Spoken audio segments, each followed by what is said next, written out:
আসসালামু আলাইকুম Facebook friend. আসলেও আমি মাতাহারা পিতাহারা, কিন্তু পিতা আগে গেছে, মাতা পরে গেছে। মাতা গেছে আজ 2 বছর, কিন্তু আমার মাতাকে আমি পরম বন্ধুর মতো ভালোবাসতাম।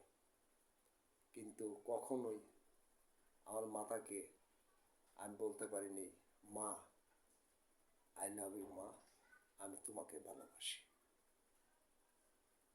কিন্তু তার শেষ সময়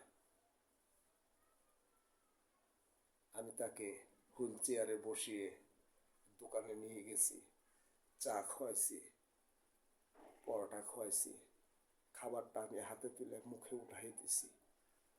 কিন্তু তাকে কখনো বলতে পারিনি, মা, আই লাভ ইউ, আমি তোমাকে ভালোবাসি।